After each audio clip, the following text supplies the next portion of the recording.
ওরহমতুল্লাহি ওয়া বারাকাতুহু। ওয়ালাইকুমুস সালাম ওয়া রাহমাতুল্লাহ।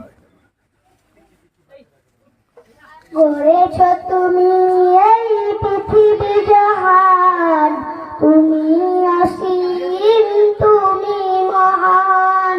গড়েছ তুমি এই পৃথিবী জাহান, তুমি অসীম তুমি মহান।